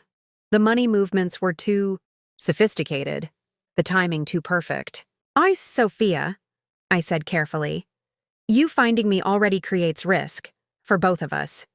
The less you know about how I disappeared, the safer you are if Ryan's people keep pressuring you. She studied me for a long moment. You're different. Not just the hair and whatever you've done to your face. You're harder somehow. I had to be. Is it worth it?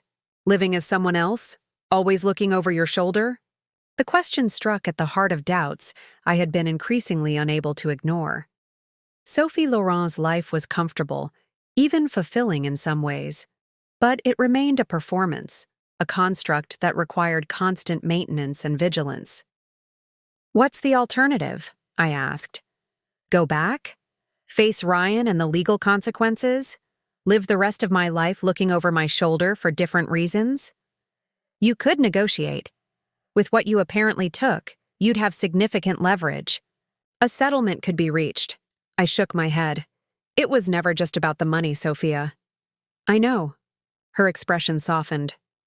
It was about what he took from you before you ever touched his accounts. Your confidence, your career, your sense of self. The simple accuracy of her understanding nearly undid me. In all the months of planning with Calvin, of executing the technical aspects of disappearance and financial extraction, no one had articulated so clearly the deeper motivation behind my actions. Why are you here, Sophia? Really? I asked.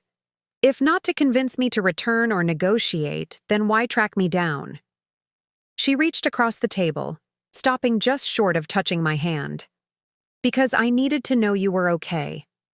Not just alive, but okay. And I thought you might need to know that too. That someone from before still cared what happened to the real you, whoever that is now. The gesture and the words behind it cracked something within me that I had kept carefully sealed. Since that anniversary dinner, I had been so focused on survival, on execution, on becoming someone else, that I had suppressed any examination of what it meant to have lost all connection to my former self. I'm not sure who the real me is anymore, I admitted, the words emerging before I could censor them. Sophia nodded as if this made perfect sense. That's why I had to find you. Not for Ryan, not for the authorities, not even really for me, but because I thought you might need reminding that Elena, the real Elena, not Harrington's wife, not whoever you're calling yourself now, was worth knowing, worth remembering. Our conversation continued through dinner, carefully avoiding specific details of my disappearance or current arrangements while reconnecting with aspects of our friendship that had nothing to do with Ryan or the life I had left behind. We talked about art, about exhibitions Sophia had curated, about mutual acquaintances from my gallery days. For brief moments, it felt like reconnecting with a part of myself I had deliberately abandoned, the Elena who had existed before Ryan, whose identity had been formed around passion for art and genuine connections rather than wealth and appearances. As the evening concluded, the inevitable question arose. Will I see you again? Sophia asked as we prepared to leave through separate exits, according to the security protocol Ms. Lim had established. It's not safe, I replied, the response automatic after months of caution and vigilance. Nothing worthwhile ever is, she countered. Elena or Sophie or whoever you need to be, you can't just exist. You need to live, even if it's a different life than you planned. She pressed a small object into my hand, a simple USB drive. My contact information, secure email, encrypted messaging. If you ever need me, or just want to talk about Caravaggio's chiaroscuro technique with someone who remembers why you loved it, I'm there. No pressure, no expectations. I should have refused it. should have maintained the clean separation that Calvin's security protocols demanded. Instead, I closed my fingers around it, this small tether to a self I had thought lost forever. "Thank you," I said simply. After Sophia left through the main entrance, I remained in the private dining room for the prescribed 20-minute security interval before Ms. Lim appeared to escort me through the private exit. "The meeting appears to have been secure," she informed me as we entered the waiting car with tinted windows. "No surveillance detected, no unusual communications from Ms. Morris before or after." I nodded. The USB drive awaited presence in my clutch. "Thank you for arranging it." Calvin called that evening as I had expected, his tone carefully neutral. "I understand the meeting took place without incident." "Yes, she came alone, just as your surveillance indicated." "And the content of your discussion?" I hesitated, aware that full disclosure had been our operating principle throughout this process. Personal, reconnection, nothing that compromised operational security. A slight pause suggested Calvin detected the omission. "I see. And your assessment of ongoing risk?" "I believe she has no connection to Ryan or his investigators. Her search for me was independent, motivated by genuine concern." "People's motivations can be complex," Calvin observed. "And genuine concern doesn't preclude unintentional compromise. Her arrival in Singapore is now documented. Her meeting with Sophie Laurent, while discreet, creates a connection that didn't previously exist." "What are you suggesting?" "Simply that precautionary measures may be advisable. Accelerating the timeline for your transition to the final identity, perhaps. Creating additional distance between Sophie Laurent and your ultimate destination." The prospect of another disappearance, another identity shift, another severance from the connections I had begun to establish, it suddenly felt exhausting rather than necessary. "I need time to consider the options," I said, surprising myself with the implicit pushback against Calvin's guidance. "Of course," he replied, his tone revealing nothing. "Security assessments are ongoing. We can discuss further." During our next scheduled call, after disconnecting, I moved to the apartment's expansive windows, looking out at Singapore's illuminated skyline. In one of those countless buildings, Sophia was likely preparing to return home, carrying the knowledge of my survival and transformation. I withdrew the USB drive from my clutch, turning it over in my fingers. A point of connection, of vulnerability, and perhaps something else I had not allowed myself to consider. A bridge to reconciling the person I had been with, whoever I was becoming. For the first time since I had watched Ryan walk out of Le Ciel, on our anniversary night, I questioned whether the path I had chosen, the calculated vengeance, the complete disappearance, the perpetual vigilance, was truly the only way forward. 2 days after my meeting with Sophia, Calvin called outside our scheduled time. Never a good sign. "Potential security concern," he said without preamble. "Morris departed Singapore yesterday as expected, but was met at her arrival airport by individuals matching the description of private security contractors previously employed by your former associate." My breath caught. "They followed her?" "Unlikely. Airport surveillance shows no indication of physical tracking. More probable is electronic monitoring. Her devices, travel reservations, financial transactions." "Could they have obtained anything from her about me? About Sophie Laurent?" "Unknown at this point. Ms. Morris's devices show no outgoing communications regarding your meeting, but sophisticated extraction methods wouldn't leave obvious traces. We must proceed under the assumption that the connection between Sophie Laurent and your previous identity may now be compromised." The methodical dismantling of the security I had thought absolute was delivered in Calvin's characteristic measured tones, but the implications were devastating. If Ryan's investigators had connected Sophie Laurent to Elena Harrington through Sophia, the carefully constructed separation between my identities was no longer certain. "What happens now?" I asked, already knowing the answer. "Immediate extraction. Protocol." Ms. Lim will arrive within the hour with emergency documentation and transportation arrangements. Essential items only. The residence will be professionally cleared afterward. Another disappearance. Another identity. Another severance from the life I had begun to build. Where? I asked simply. Initial transfer to Jakarta, then onward routing determined by security assessment. The final destination remains as planned, but the pathway requires additional complexity given the potential compromise. I looked around the apartment that had been Sophie Laurent's home for the past 6 months. The art books carefully arranged on shelves, the comfortable furniture positioned to maximize the harbor view, the small collection of ceramics I had begun acquiring from local artists. None of it could come with me. All of it would be erased as thoroughly as Sophie herself.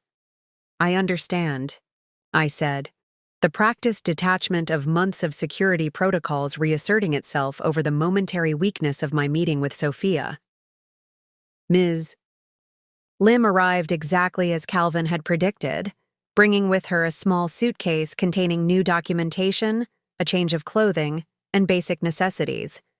Sophie Laurent's electronics, financial cards, and identification would all be left behind, professionally sanitized and disposed of through channels designed to suggest routine replacement rather than abrupt abandonment. The extraction vehicle will arrive in 17 minutes, Ms. Lim informed me with her characteristic efficiency. Is there anything essential you need to secure before departure? I thought of the USB drive Sophia had given me, now hidden in a hollowed-out art reference book on the living room shelf. Taking it would violate every security protocol Calvin had established. Leaving it meant severing my final connection to Elena Petrova and the life that had preceded all of this. Just one moment, I said, moving to the bookshelf with deliberate casualness. I selected the volume, opening it as if checking something within, and palmed the small device before returning the book to its place. The drive to the private airfield.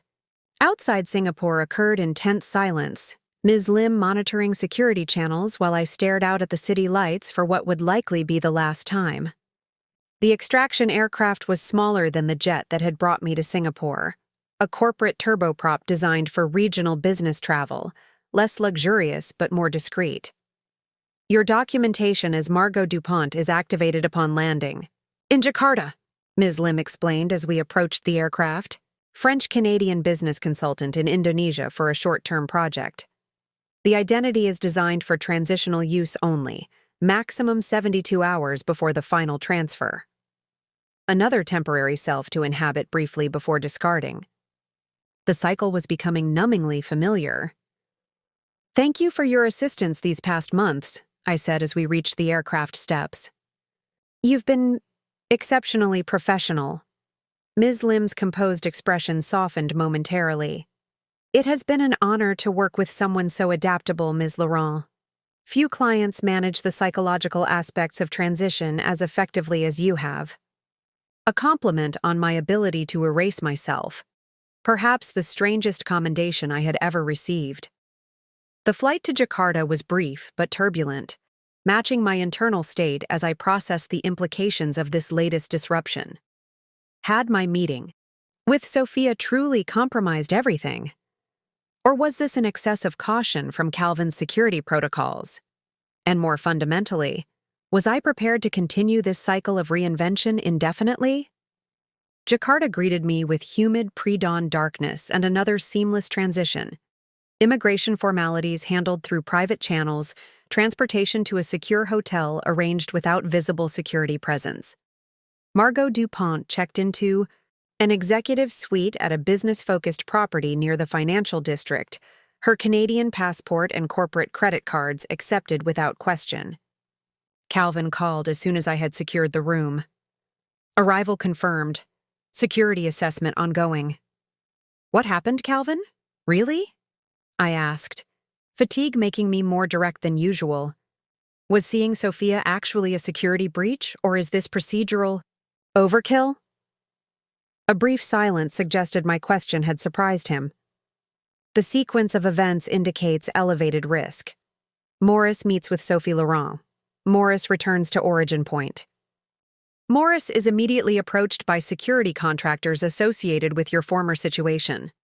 The correlation suggests causation, or coincidence, or routine surveillance of Sophia that has nothing to do with me.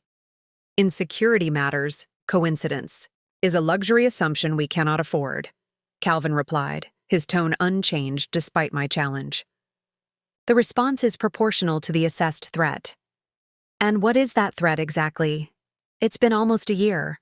Ryan's legal problems surely take precedence over finding me by now.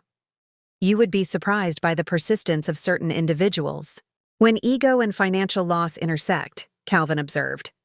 Particularly when those individuals have begun to stabilize their other situations. This was new information. Ryan's legal problems are improving? Recent developments suggest negotiated settlements with regulatory authorities may be forthcoming, which potentially releases resources and attention for other matters, such as finding the wife who had disappeared with the majority of his fortune. I see, I said, the brief flare of resistance extinguished by this new reality. What's the timeline for the next transition? 48 hours in Jakarta while final arrangements are confirmed, then transfer to the permanent location and identity activation. The permanent location, the ultimate destination that had been part of the plan from the beginning, though its specific details had always been kept vague for security reasons. The place where Elena Harrington would finally, completely cease to exist, replaced by a final, sustainable identity. And then what? I asked, the question emerging from a deeper place than tactical considerations. I just live as someone else forever. Calvin's slight hesitation suggested he recognized the question's existential dimension. The final identity is designed for sustainability. Over time, it becomes less a disguise and more simply who you are. After disconnecting, I moved to the hotel room window, looking out at Jakarta's skyline gradually emerging from darkness as dawn approached. Another unfamiliar city, another temporary self, another step away from the woman I had been. The exhaustion I felt was more than physical. It was the cumulative weight of constant vigilance, perpetual performance, and the gradual hollowing out of authentic connection to my own history. I removed the USB drive from where I had hidden it in my travel documents and turned it over in my palm. This small object represented everything Calvin's security protocols warned against: a tangible link to my past, a potential vulnerability, a compromise of operational discipline. It also represented the only honest human connection I had maintained through all my transformations. I plugged it into the hotel room's television, navigating to its contents, a single encrypted file that required a password. The prompt blinked on screen, waiting. Without conscious thought, I typed chiaroscuro, the technique that had connected us, that had allowed Sophia to recognize me from a photograph despite all my careful disguises. The file opened, revealing not contact information as Sophia had claimed, but a video. Her face appeared on screen, familiar yet changed, just as she had been in person. Elena, she began, or whatever name you're using when you watch this. I'm recording this before I try to find you, not knowing if I'll succeed or what I'll discover if I do. She paused, pushing her short hair behind her ear in a characteristic gesture that made my chest tighten with recognition. I don't know what happened with Ryan, not really. I have theories, obviously, but whatever occurred, whatever you did or didn't do, I want you to know this. I remember who you were before him.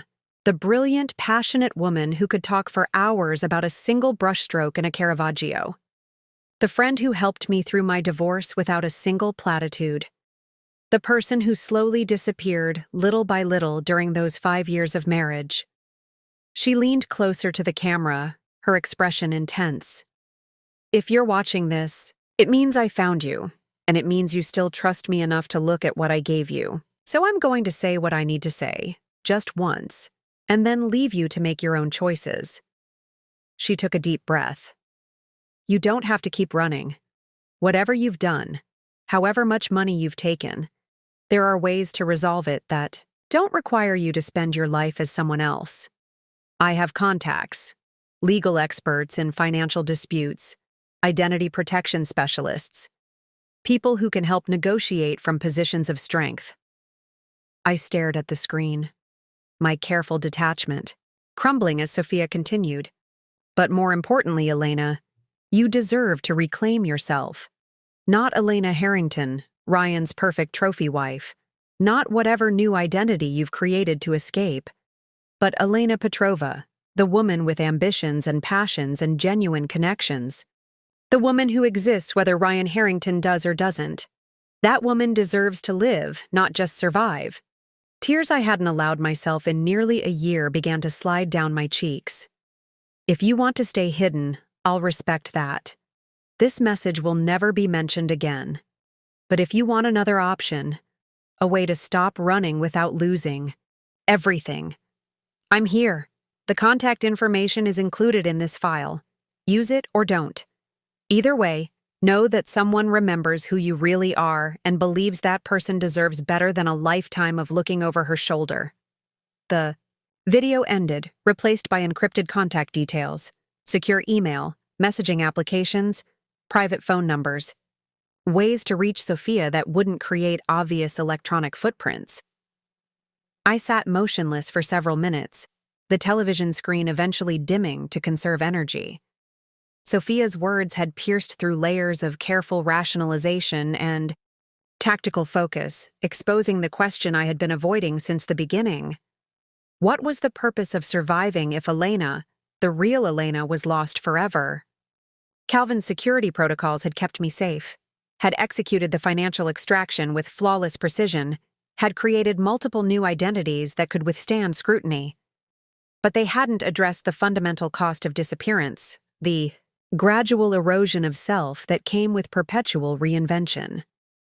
For the first time since I had discovered Ryan's planned betrayal, I allowed myself to consider an alternative to endless flight.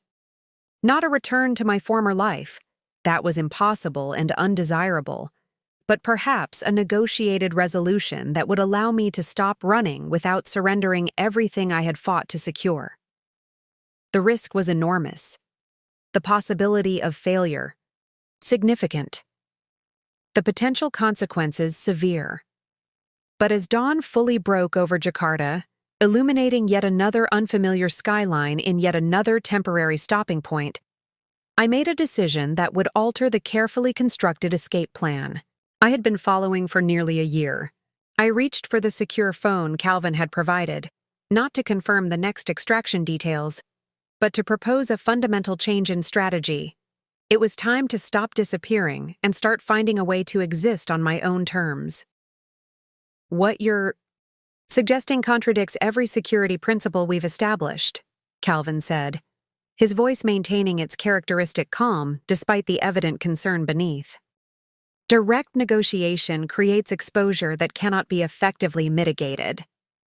We were speaking on a secure connection from my Jakarta hotel room, where I had spent the night considering alternatives to the perpetual flight path I had been following.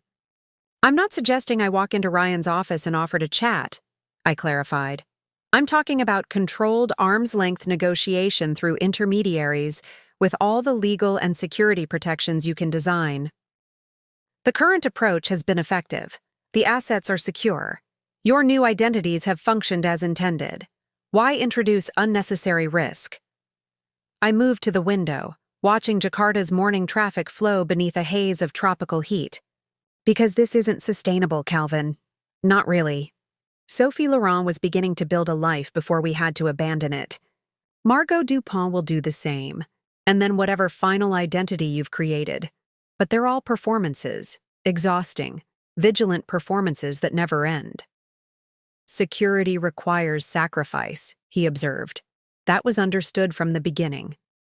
Yes, but I didn't fully understand what that sacrifice would mean. Perpetually looking over my shoulder, severing any connection that becomes too meaningful, abandoning any place that starts to feel like home. That's not living, Calvin. That's just sophisticated imprisonment. A moment of silence suggested he was considering my words more carefully than I had expected. What exactly are you proposing? He finally asked. A negotiated settlement, using the leverage of the assets I control to secure legal closure and protection against criminal charges. Not a return to my former life, but an end to running from it. You believe he would agree to such terms after what you've done? Ryan is a pragmatist above all else, I replied, drawing on 5 years of marriage to a man who approached every situation as a transaction to be optimized. If recovering a portion of the assets and dropping all pursuit of me is more advantageous than continuing the search with its associated costs and distractions, he'll take the deal, especially if his legal situation is stabilizing, as you mentioned. And you're willing to return some of what was taken? A reasonable portion, yes. Not everything. Not even close. But enough to make accepting the settlement more attractive than continuing to hunt for me. Calvin's thoughtful silence extended longer this time. When he spoke again, his tone had shifted subtly. Such an approach would require extensive preparation, secure communication channels, bulletproof legal frameworks, staged asset transfers with verification protocols. He was considering it seriously, a surprise given his consistent emphasis on complete separation and continuous movement. You could design it, I said, pressing the advantage. The same expertise that created these identities and moved the assets could create a secure negotiation framework. It would take time, and the initial approach would be the most vulnerable point, establishing contact without creating exposure. I may have a solution for that, I admitted, thinking of Sophia's encrypted contact information.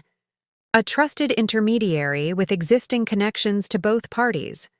Morris, Calvin stated, not a question but a confirmation of his understanding.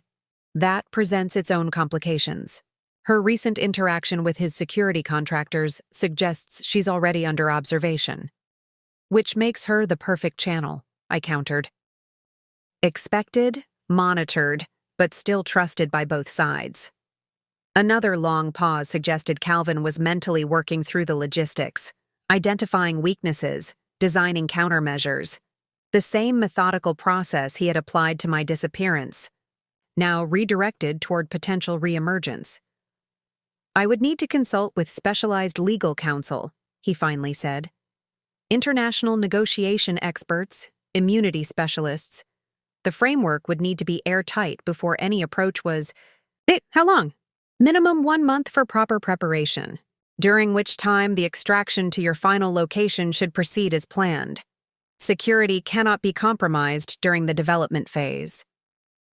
I nodded, even though he couldn't see the gesture. One more disappearance, one more identity shift, but with a potential endpoint that wasn't simply more of the same. I'll proceed to the final location as scheduled, I agreed, but I want to be involved in designing the negotiation framework. This isn't just a technical exercise. It requires understanding Ryan's psychology, his priorities, his weaknesses. Agreed. Once you're established in the final location, we'll establish secure protocols for collaborative development. After disconnecting, I sat on the edge of the hotel bed, feeling a strange lightness despite the enormous complexity of what I had just proposed. For the first time since discovering Ryan's betrayal, I had allowed myself to consider a future that wasn't defined solely by reaction and escape, a future where I might reclaim some version of myself rather than endlessly becoming someone new. The risks were substantial, the success uncertain, the potential consequences of failure severe. But as I prepared for the final extraction from Jakarta to whatever destination Calvin had selected for my permanent identity, I felt something I hadn't experienced in months, hope that the end of this journey might not simply be another beginning in disguise. The final location proved to be northern Portugal, specifically a restored stone villa in the Douro Valley, surrounded by terraced vineyards and isolated from neighbors by several acres of private land. The property was registered to a Portuguese land trust with ownership layers that would require significant legal resources to penetrate. Isabella Tavares, my final identity, was a Brazilian-born writer of moderate success who had relocated to Portugal for creative inspiration and privacy after an acrimonious divorce from a prominent São Paulo businessman. Her documentation, was the most comprehensive yet, with published books under her name, acquired from a struggling author who had sold the rights, established banking relationships, and a small but consistent social media presence dating back 3 years. Isabella has the most thoroughly developed background of any identity we've created, Calvin explained during our secure call the day after my arrival. She is designed for long-term sustainability rather than transitional use. The isolation of the property provides natural security while still allowing for necessary community engagement in the nearby village. The villa itself was beautiful in a rustic, understated way. Thick stone walls, terracotta floors, a courtyard with a small fountain, and terraces overlooking the vineyard-covered hills that led down to the Douro River. A housekeeper from the Pai village came 3 times weekly but didn't live on the property, maintaining Isabella's privacy while handling practical matters.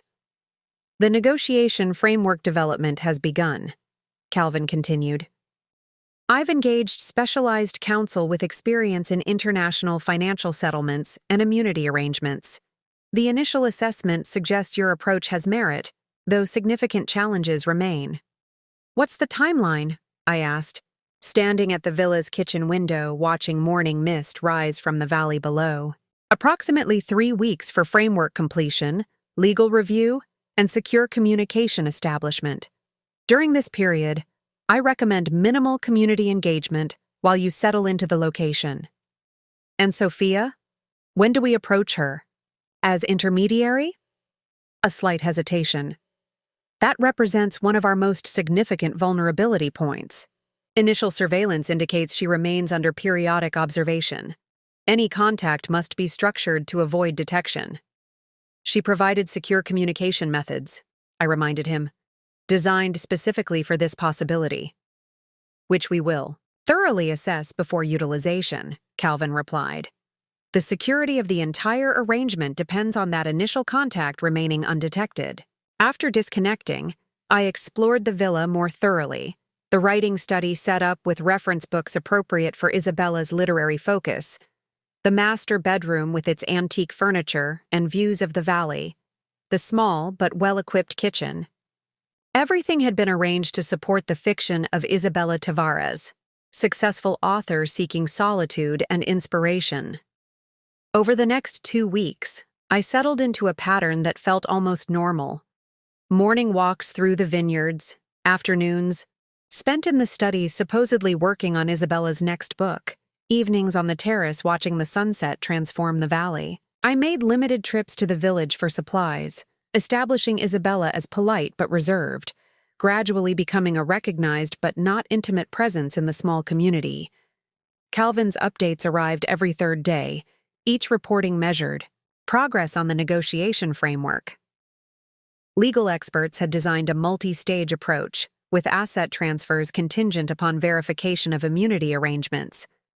Secure communication channels had been established through encrypted networks. Financial structures had been reorganized to allow for partial asset repatriation while protecting the remainder. The plan was taking shape, transforming from desperate inspiration to methodical strategy. 3 weeks after my arrival in Portugal, Calvin delivered the critical update I had been waiting for. The framework is complete, he informed me during our scheduled call. Legal review confirms viability, assuming cooperative engagement from all parties. We're prepared to initiate intermediary contact when you give authorization. And the security assessment for the contact method? Using Sophia? We've verified the encryption protocols she provided. They appear robust, though not to the standards we would typically employ. The greater risk is physical surveillance during access. She would need to utilize the secure channels without observation. I thought of Sophia's resourcefulness in tracking me to Singapore, her determination in making contact despite the obstacles. She'll find a way. She's more capable than you might expect from her professional profile. Perhaps, Calvin acknowledged. Nevertheless, the initial contact message must be carefully constructed, providing sufficient verification of your identity without actionable location data or security vulnerabilities. I'll draft it today, I said. Something that only Elena, would know, that would convince Sophia it's truly me. After the call ended, I moved to the villa's terrace with a notebook, looking out over the sun-drenched valley as I considered what to say to Sophia. How to convey both authenticity and purpose in a message that needed to be simultaneously personal and pragmatic. In the end, simplicity seemed the most powerful approach. Sophia. The light in Caravaggio's Taking of Christ falls from the left, illuminating Judas and Christ while leaving the soldiers in shadow, precisely the opposite of conventional composition.